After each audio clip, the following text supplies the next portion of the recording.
बिहार में एनडीए ने जो बम्पर जीत दर्ज की है, जो गर्दा उड़ाया है, उसके बाद तो तेजस्वी यादव के मुंह से एक को बात निकल रही है कि भैया आखिर ये हो क्या गया। अरे एग्जिट पोल वाला सब भी माथा पकड़ पकड़ कर कह रहा है कि इतना सीट भी होता है का। जी हाँ, बिहार में इस करारी हार के बाद राहुल तेजस्वी सोच में पड़ गए हैं कि इतना नंबर तो जब हम पिछली बार टॉप किए थे तब भी नहीं पाए थे, बताओ ऐसा हो सकता है का। तो उधर मोदी जी गमछा उड़ा उड़ा कर बोल रहे हैं कि बिहार है बाबू, यहाँ कुछ इम्पॉसिबल ना बा। नमस्कार, मैं आकृति और आप देख रहे हैं इंडिया पब्लिक खबर। एनडीए की सुनामी में जिस तरह से महागठबंधन का सुपड़ा साफ हुआ है वो तो आज पूरी दुनिया देख ही रही है, लेकिन सवाल यहाँ ये है कि आखिर वोट अधिकार यात्रा से बिहार चमकावे का दावा करने वाले तेजस्वी यादव गड़बड़ा कहाँ गए। अब देखिए, बिहार का जो ये चुनावी बैटल था वो अब फाइनली खत्म हो चुका है। परिणाम सामने आ चुके हैं। एनडीए ने प्रचंड बहुमत के साथ सत्ता में वापसी की है। छपरा से लेकर पटना तक दिल खोलकर, नाच गाकर और मिठाइयों के साथ इस धमाकेदार जीत का जश्न मनाया जा रहा है। हर तरफ एनडीए के नाम के गुलाल उड़ रहे हैं और अब कहीं ना कहीं इस गुलाल का रंग दिल्ली में भी दिखेगा। विधानसभा चुनाव में तेजस्वी यादव को मिली करारी हार का असर इतनी जल्दी जाने वाला नहीं है।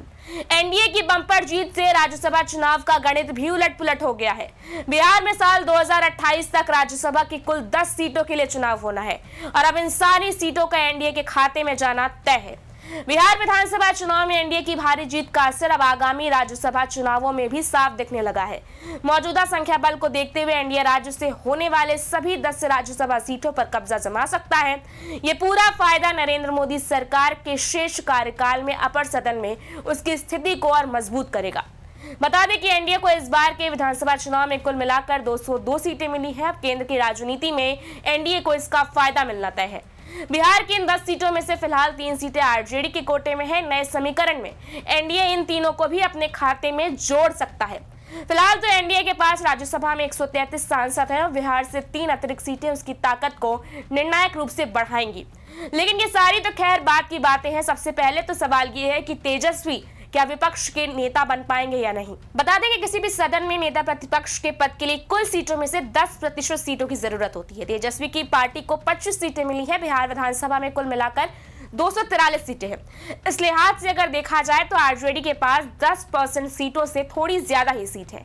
लिहाजा तेजस्वी नेता प्रतिपक्ष तो बन सकते हैं। हालांकि बड़ा सवाल यह है कि इस विपक्ष की ताकत कितनी होगी।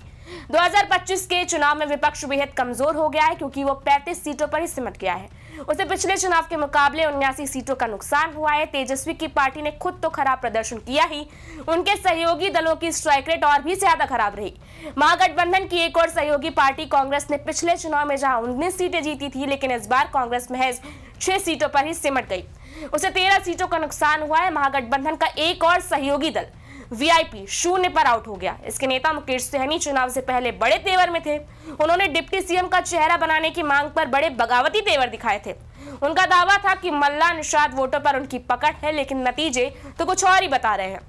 इस बार बिहार में वाम दलों ने भी खराब प्रदर्शन किया है। वाम दलों ने कुल मिलाकर सिर्फ 3 सीटों पर कामयाबी पाई है। उन्हें 13 सीटों का नुकसान हुआ है। बहरहाल अब एनडीए के पक्ष में हुई इस छप्पर फाड़ वाली वोटिंग और महागठबंधन की चारों खाने चित वाली हार के बाद तो मानो अब पूरा बिहार चीख चीख कर बस एक ही बात कह रहा है कि जब नीतीश बाबू बिहार में रोशनी दे रहे हैं तो बिहार में लालटीन का कौन जरूरत है का। और फिर आजकल तो भैया वैसे भी बिजली का जमाना है ना, ये लालटेन वालटेन अब कहाँ चलता है भाई। खैर, बिहार में एनडीए वाले सब लोग जश्न मना रहे हैं और बनता भी है भाई, लेकिन कहीं ना कहीं नजरें तो लोगों की महागठबंधन की उजड़ी हुई दुनिया पर भी है कि आखिर तेजस्वी भैया विपक्ष के नेता बनेंगे या नहीं, या वहां भी कोई बड़ा खेला होने वाला है। इस बारे में आपकी क्या राय है, आप हमें कमेंट सेक्शन में जरूर बताएं। वीडियो को लाइक करें, शेयर करें, चैनल को सब्सक्राइब करें। शुक्रिया।